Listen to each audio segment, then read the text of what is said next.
How's it going? Good. How are you? Good. Yeah. Just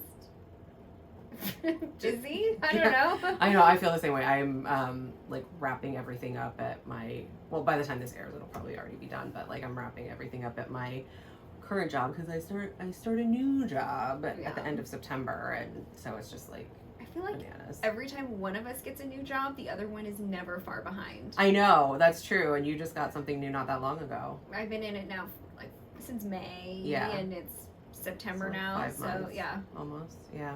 Which is That's funny. It feels like I just started. Yeah. But it has been like almost half a year. Yeah. I think by the time this airs, I'll have been there maybe like a week or two. Yeah. A couple weeks, a few weeks. Yeah. Maybe a month. Change is good. Yeah. I hate change, but it's good. I mean, it's been really bittersweet. Like I am not unhappy where I am. Mm-hmm. And I really like my direct reports, like my staff. They're great, and I love them. Mm-hmm. And so it's been really bittersweet. And it was the hardest decision I've ever had to make professionally. Like I literally changed my mind. You grappled with it. I changed my mind like every hour. Yeah. So, but yeah. Yeah, for any of her former teammates that are listening, just know she really, really struggled with this one. I know, it was really difficult. But I think it'll be a good move in the end. Yeah, I'm excited. I mean, I'm excited for something new. Yeah. So, It's new nice. challenges, new people, new experiences. It's growth. Yeah. Anyway. But yeah. So that's what's going on. That's why I'm a little. I know. Well, speaking of things that are chaotic. Yeah. Today we are talking about Drop Dead Gorgeous, and pardon the paper, the fan is on because it's still hot, and if you can hear the rustling, that's what's going on. So Drop Dead Gorgeous was released in 1999. It was produced and distributed by New Line Cinema. See, just one this time. Yeah, I know. This is nice. It was directed by Michael Patrick Jan, not sure. It was written by Lona Williams, produced by Gavin Pallone and Judy Hofeldt. It stars Kirstie Alley, Ellen Barkin, Kirsten Dunst, Denise Richards, and I'm just going to add Allison Janney. I know, I just realized I copied and pasted that from Wikipedia. Yeah, and Amy Adams and Brittany Murphy. Everyone's in this movie, it feels like. Drop Dead Gorgeous is a satirical mockumentary following an annual beauty pageant in small town Minnesota. The pageant turns ridiculously competitive and ultimately chaotic as accidents begin happening to the contestants. Amber Atkins, the daughter of hard-drinking mom Annette, and Becky Lehman, who is motivated by her former beauty queen mother Gladys, are among the top contenders in the event. Amber Atkins is played by Kirsten Dunst. Annette is played by Ellen Barkin. Becky is Denise Richards, and Gladys is Kirstie Alley. Mm-hmm. Just so you know when we're talking later. Yeah. As Amber, Becky, and other local girls prepare for the big day, bizarre incidents occur, leading up to an ending with a bang. And you can rent it on Fubo, or if you have a friend who owns the DVD, you can borrow it from them. I actually couldn't even find where it was on Fubo, but you said that you had found it there, so I went with it. No, I found it on Philo. Philo? Okay, so lies, not Fubo, Philo. I was like, what's Fubo? Either way, I couldn't find it anywhere, but I own it on DVD, so I was fine. And then I had to borrow it from you. I know. We were actually going to talk about it earlier. Yeah. But we delayed it so that I could watch it and then give it to Traci to borrow. Yeah, this is one of those ones that I never saw. Like, the first time I saw it was last night. Yeah. Prepping for this. I saw it 1999. I think I saw it not long after it came out. I know I saw it with my friend Katie and Tanya. Yeah. And they showed it to me. I think they had already seen it, or at least one of them had. Mm-hmm. Either way, I saw it probably shortly after it aired, but not in the theater. I remember when it came out, and I specifically didn't watch it. On purpose. On purpose. No, I think because, like, just, I'm not a fan of everyone, and, like, there's a couple of people where I'm just like, I don't really love them. Kirsten Dunst isn't my favorite, but there are certain roles that I like her in. This is one. Yeah. She was great in this. She was good in this, and then what was the other one? Interview with a Vampire. I like her in that. Yeah. And I like her more now as she's gotten older. Like, I really like her in Hidden Figures. Like, she's good and she's good. Yeah. So, anyway. But yeah, they were Bring It On, obviously. Yeah, of course. We love Bring It On. Who doesn't love Bring It On? But Have you ever seen Sugar and Spice? Yeah. Same writer. Yeah. Okay. I like Sugar and Spice. Yeah. So, anyway. Also like Sugar and Spice. Yeah. So I like the movie, But I saw it it's one of those movies I think I saw when I was younger, so I didn't have as much problems with the problematic elements. I appreciated the ridiculousness because I myself was a ridiculous young person. Yeah. So I look at it more fondly, you could say. I think it's hilarious because it's just so completely like bonkers ridiculous. Yeah. Plus I love a good satire. I didn't hate it, but I definitely didn't love it. Yeah. Like, it just wasn't. I think, like, satire sometimes is hit or miss for me. Yeah. Like, sometimes I really like it, and then other times I'm like, ugh. I think I'm more of, like, a spoofy kind of satire. Yeah. Like, Scary Movie, Not Another Teen Movie. Like, those kind of, like, spoofy ones. Yeah. Where it's still satirical, but it's more like it's making fun of it. It's making fun, like, it's outright making fun of it. Like, that is kind of more my this genre. Is more like it's pretending to be serious to make fun of it. Yeah. And, like, I get why people think it's funny and whatever. It's just not if it's not my favorite. Yeah. I'm trying to think of satire that I do like, and I can't think of anything, but I can't think of anything. It's not that I can't think of anything I like, it's just I can't think of anything. Yeah. So for some reason I keep thinking of the movie Airplane. Mm-hmm. Which is like so like off the wall bonkers. But that's like more spoofy. Yeah. You know, that's in the vein of like those comedies where it's like making fun of. But like even what's the one mockumentary about Spinal Tap. Yeah. Like I like that movie. I haven't ever seen it. Or like the movie What We Do in the Shadows. I did not enjoy that very much. Oh, I love What We Do in the Shadows. I also love the TV show. I think the format is so much better as a TV show. Yes, it is was good. Entirely too long. Yeah. For me, the movie. Yeah. I didn't dislike it, but it was just like every little section could have been an episode. Yes. Which is why the TV show is so successful. The TV show is hilarious. Yeah. So I guess I like What We Do in the Shadows. If that's is that satire? Well, it's more of the mockumentary. Yeah, yes, that's more of like the vein that I was thinking. Oh, of. Yeah. Okay. Like, so I guess I like a mockumentary. I like a mockumentary. mockumentary. I think those are kind of funny and Yeah. But yeah. Anyway. And I mean, I have kind of like I don't hate beauty pageants. Mm-hmm. I don't love them. I am indifferent. So kind of like, you know. I'm indifferent about them. I don't feel a way. I think it's like I don't hate them. I see why women like to I get what they're supposed to be. Yeah. I don't like what they become sometimes. Well, I think too, like, we are so different in like when I think back about like our growing up and how different we are. Like, I was a cheerleader. I was in a sorority. Like, I don't have a feeling about beauty pageants. Yeah. You know what I mean? Because like I was in that same kind of group of girls. Yeah. You know. I mean, I've met and worked with a former Miss California. Yeah. And she's lovely and wonderful and beautiful and, like, very smart. Yeah. You know, and, like, a lot of other things. We have worked with somebody at Chapman who participates in or oversees, like, one of the local pageants that feeds into Miss California. Yeah. And, like, it can be very lovely and it can be very wonderful and it can be very empowering. This movie is not that. No.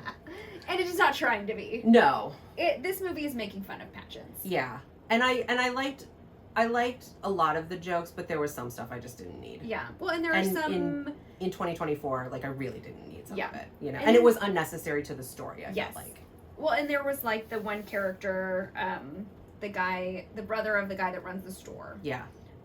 They use the R word referring to him a lot. He's played by Will Sasso. Yeah. In 1999, it was pushing a boundary. Yeah. And I get that in today's world, it's completely inappropriate. I also feel like that specific usage was like to show how bad these people are. Yes. Right? They're like, oh, the R word is something, or how ignorant these people are. Yes. You know, like either how mean or how ignorant. I think in Brittany Murphy's character's case, it's like how ignorant. And I think in in Becky's case, Rebecca's case, she's just a bitch. She's just mean. You know? But yeah, so there's aspects that are like my thing was the Asian parents. I don't know why that even was necessary. I don't remember who. It's like I think the girl who did like the cowgirl dance or whatever. Anyway, but they were like, oh, we adopted it with these thick stereotypical accents. Like, we adopted an American daughter to help us acclimate to being American. Yeah. And their, like, actual Japanese daughter in the background is, like, speaking Japanese and just being, like, whatever. And then the dad turns around and is like, speak fucking English or something. Like, we're in America, speak English or something like that. And I was just like, none of this matters to the story. It's just making fun of Asians. And so, like, that I had a real problem. And I'm glad they weren't in really any more scenes. And honestly, like, I feel terrible that I don't remember that scene at all. Yeah, because it was one scene. Yeah. And then you see them again at the pageant, but they don't say anything. And that's it. But, like, it was exactly what bothered. Like, it's exactly the problem, right? Because it doesn't serve the story. There is no point. It could have just been her parents. Yeah. You know, and it would have, nothing would have changed about the story. Yeah. So it really was just there to make fun of Asian immigrants. Yeah. And, like, that, for me, I was just like, I mean, it didn't turn me off of the whole movie, but I was like, this cannot be in the movie more. Yeah. Like, they cannot come back again. Or otherwise, I don't know if I will be able to finish it. Yeah. Fair. Like, that's where that. So, absolutely. Yeah. Yeah. That was my only, like, well, not my only, but it was probably my biggest problem. Yeah. My biggest complaint about it that I feel is justified. Yeah. There's other stuff is personal preference. There are things preference. that you just didn't like. Yeah. Other stuff this is is preference. like inappropriate. This is a problem. Yeah. Exactly. No, that makes sense.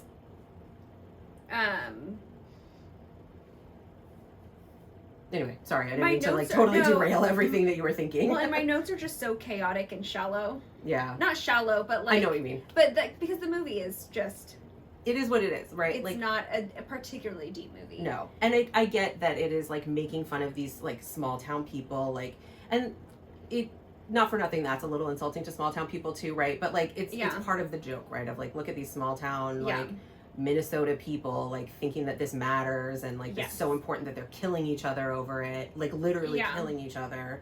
And I get, like, all of those jokes. And then, like, here's this girl who just wants to dance, you know? Yes. And be Diane trying Sawyer. To get the scholarship to be Diane Sawyer. Yeah. Yeah. So, I mean, like I said, I didn't hate it. Yeah. My notes, like I said, they're just counted. Like, oh god, everyone's smoking. Like, yesterday, Traci texted me. She's like, what did you say? Like, I was like, we're gonna be the the mom and aunt. Yeah, we're gonna be the Ellen Barkin and Allison Janney to your daughter's Kirsten Dunst. Yeah. And I was like, everything except the rampant smoking. And then I was like, by then, who knows? Yeah, I'm out for that. No smoking. But who smokes still? Like, and why? Ugh, girl, it's gross. Anyway, but like, sorry, smokers out there. So like, I think I made another note, like, because shellfish is gross.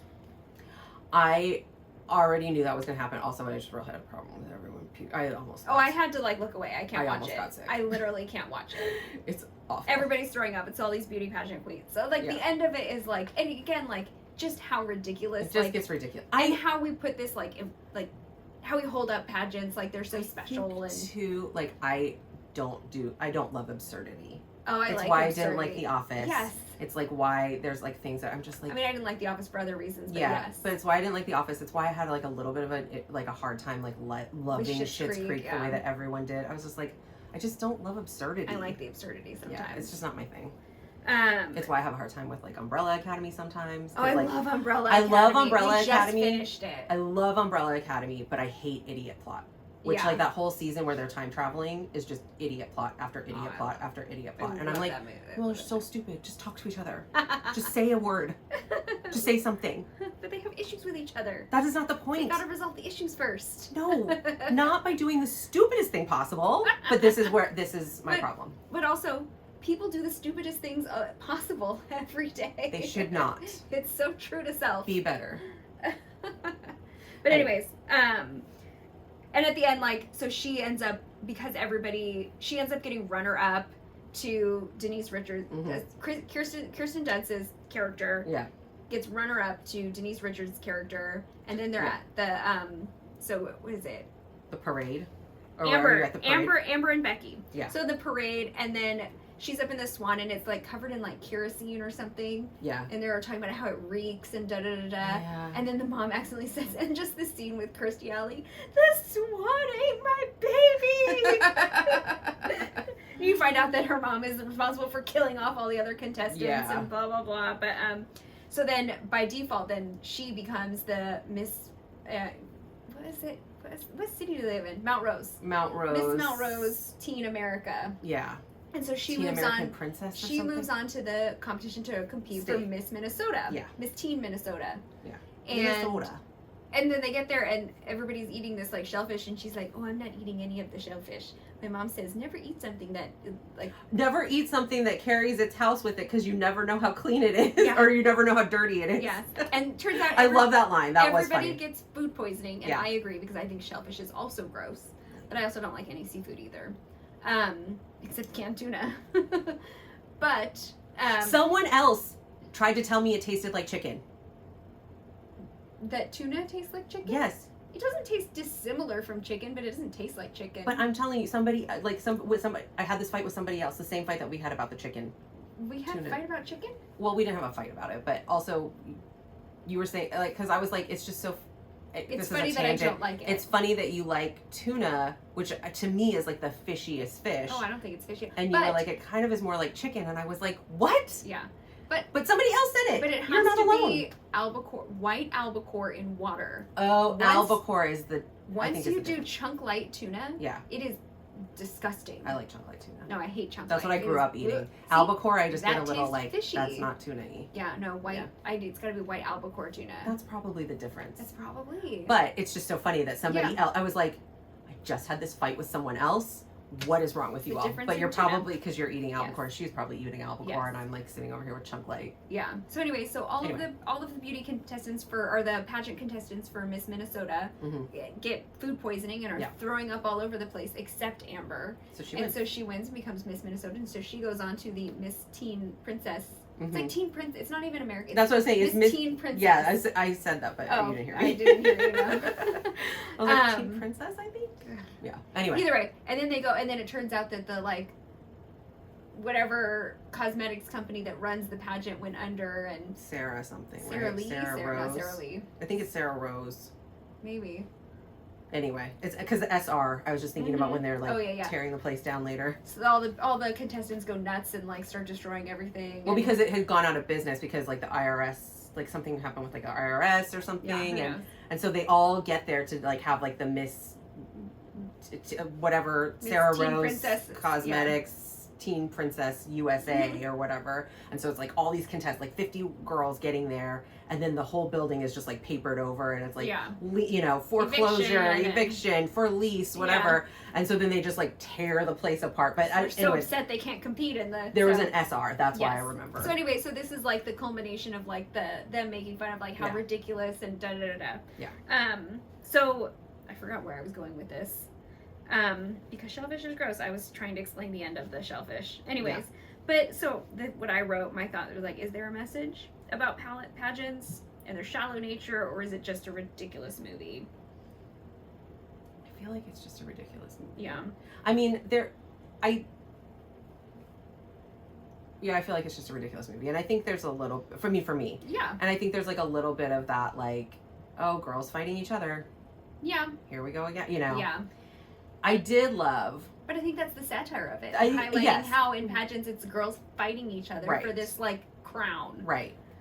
But I did love the moment when Brittany Murphy gives Kirsten Dunst her costume. So Kirsten Dunst is supposed to tap for her talent portion, and somebody, air quotes, steals her dress that she's supposed to tap in, and then there's arcane rule of you have to have your costume approved at least a week before the pageant, otherwise you can't wear it. And so Kirstie Alley's character is just well, I'm sorry, that's the rule or whatever. And so then Brittany Murphy's character, who I adore, is well, just wear mine. I got mine approved a month before the thing. I'm not going to win anyway.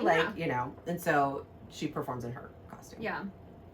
I liked that moment of just just take mine. Yeah. Do this. Here. It was beautiful. You have a chance. I don't. Yeah. Let's work together. Well, then I love how at the end her parents get mad at her. Yeah. And the whole time she's telling stories about her brother in New York. Yes. Who is clearly gay. Well, because he's a drag queen. Because he's like, you know, oh yeah, my brother, like, I could do Liza, but never as good as my brother Peter. And my brother Peter, then here's Peter as Barbara, and here's Peter as Judy, and here's Peter as, like, whatever. Yeah. Yeah. And it seems like she doesn't know. Yes. And then the parents are so mad at her for, like, we paid all this money and da-da-da for you to compete and da-da-da. And she's like, something about, like, why can't you be more like your brother? And she's like, oh yeah, he's gay. I just love that. He is like, it's just the dad, and he's like saying something like, why can't you be more like your brother? And she's like, Peter is gay. And the dad's like, what? And she's like, gay. And then she just like runs away. And it's like my favorite line. That was my favorite line. Oh man, so good. Yeah. My favorite one, because I hate it so much. Yeah. Was from Kirstie Alley. Or Gladys. I know that some of your big city, no bra wearing, hairy legged women livers might say pageant is old fashioned and demeaning to girls. Like, oh man. Oh man. Yeah.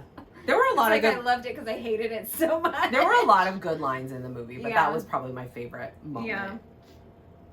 Gay! I think my favorite moment is the swan ate my baby. Yeah, that was good too. That one's good too. I love when too, like because it was the float was a giant swan. I don't know if I mentioned that. Yes. Oh yeah, it's just funny. Yeah. I did. Sorry, go ahead. Oh, I love like the little like moment, you know. Yeah. But yeah. Yeah, go ahead. You were gonna say. I was just gonna say there was like an article, and we'll put it in the show notes. I put the link in there. That the message of the film isn't that good will triumph. It's that the game is always rigged. Yes. And I'm like, that's true. That is true. Like, if I'm gonna take anything away, I feel like it's granted, that article was written 20 years later. Yeah. For the 20th anniversary, so like in like, I don't know, 2019. Yeah, 2019. God, that's still 20 years after ago. 1999. Yeah. God damn. Everything's fine. We're fine. Oh, man. This is fine. Yeah, I think, yeah, I mean, and I definitely got that like from it. I got that from, I got that from it, right? That everything's rigged, it doesn't matter. Like, if you're the richest girl in town, it doesn't matter. You get whatever you want. But yeah, I think because that scene with the Asian parents happened so soon, with the Japanese parents, it happened so soon, I was just like, all right, it was in a, like, negative place about it. Yeah. So, but what I did love was Allison Janney's character. Oh, she's fantastic in it. She's Loretta, right? Yes. She's the best. Mm-hmm. She's just the best. I love her. I just like trying to like hit on like the policeman or the somebody like, after the big fire. But she has so many good like one-liner advice things that she says to Kirsten Dunst, to Amber, and I'm just like, yes, like this is funny. Like that I like, you know. I mean, I like Allison Janney and what is it like the Candy Striper comes to them and she's like, would it be refreshing if I stuck a mint up your butt? Or, yeah. But a curse word. Yeah. I don't know. I just feel like I curse a lot on this show, so I'm trying to hold it back. I know. We're going to get, like, flagged. I know. We're going to need to put explicit on it. I know. On YouTube, I'm like, no, it's not for kids. But yeah. I didn't hate it. Yeah. It's one of those, like, just dumb movies that you watch with, like, some popcorn and I feel like it's like a hangover movie, you know, where there's, like, I can't think about anything. Yes. Just turn it on. Let me just put something ridiculous on in the background. Yeah, that I don't have to pay attention to. And the ridiculous scene where they all have an assignment in the pageant to, like, create a hat or headdress that reminds them of America. And the one that has, like, the ball of yarn. Oh, I had another problem. That was another problem I had. Go ahead. I think I misunderstood the assignment. She was so cute. I had a problem with the mushroom cloud one. The mushroom. Oh, yeah. I forgot about that one. See, there are things that I just like, they don't hit me. And I think if you had, because here's the thing, you probably rewatched it. You were probably on your phone. You were probably doing other stuff because you're like, I've seen this movie. I was watching it for like what jumps out at me. But and also things like that don't jump out at me because I have such a different lived experience. But also too, like you were probably watching it distracted. Mm-hmm. Like I've already seen this movie. I just want to remember. Yeah. Versus if you had watched it for the first time now, it would bother you. It would probably be different. Yeah. Which I'm watching it for the first. I watched it for the first time, so of course I'm going to notice it. Because also it's 2024. It's a totally different time. Yes. I've never seen it before. I'm watching it to talk about it, so I'm paying more attention than I probably would if it's a movie I'd seen and, you know, whatever. Yeah. My big takeaway was her using Mount Rushmore. And I'm like, of course she picks Mount Rushmore because that's one of the most problematic monuments in our country.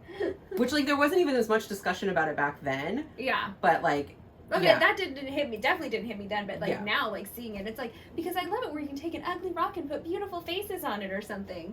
I was just like, what? I was like, of course. Yes, exactly. Yeah. It's, like, so true to character. Yeah. But, yeah. Anyway. There's really not a lot more to say about it. I know. Like, check it out. It was. It's worth kind of hard to get, to be honest. Clearly, yeah. Come talk to Beth. She'll let you borrow it. I'll mail it to you. But you have to return it because I might want to watch it someday again. I don't know. I'm glad I set up my DVD player. Yeah. I don't even know how I got it. I think I got it because it's one of those movies that I'll think about and I'll be like, oh, I haven't watched that in a while. Mm-hmm. And I have good memories of enjoying watching it back in the day. Yeah. But then it's so hard to find. Mm-hmm. So I'm like, okay, I'll just buy it and then I'll have it. So I think I got it somehow like on Amazon or Probably. eBay or God knows. It feels like a little like a bootleg kind of, right? Like like it was like some made-for-TV Lifetime movie that you have to like really find. No, I mean like the DVD case and everything feels like it's like a counterfeit bootleg movie a little bit. It's very like you didn't buy this at Target. I did not. I'm pretty sure I got it in like $1. Maybe I even found it in like a dollar bin at like a Big Lots or something. Or like you know when they used to like at the video rental place, like they would just like sell them after a while because like no one was renting them or whatever. I owned almost all of my VHSs in high school came from Hollywood Video. Oh my gosh. That I would like, because they would have the sale, and I remember they would put tables out. Yeah. And then you could just like buy, and like I would buy all these like random movies, like That's it kind of felt Newsies. like the Columbia Pictures, like yeah, like oh like yeah, 20 for $20. I'm like, okay, I'll get this one and this one and this one. And that's how I got like Crouching Tiger, Hidden Dragon on VHS back in the day. And I paid like $19.99 for that DVD. I paid like $2. I loved that movie. And it had a sticker that said previously viewed. That's how I got Newsies. Was like the video rental store when I was living overseas. They were a good deal. Yeah. Man. And you know, I was working Girl off on a budget. my waitress salary. I wasn't even a waitress then. I was a hostess. Oh, baby Beth. You know, going to school. But yeah. Well, I already said my favorite line. Yeah, same. Yay! Well, it was Brittany Murphy. Just her delivery is just like so. She's so good. That was one of my notes. Was just so like good. Brittany, sad face. I know. Anyway. All right. Alrighty. Well. Cool. We'll see you next time. See you in the next one. Thoughts and questions and emotions, and I don't remember. Thoughts, opinions, and questions. She's got it. Bye. Bye. But Is It podcast is produced by Traci, Mueller, and Beth Hofeldt. The artwork is by Anna Apperson. And music by Devin Wall.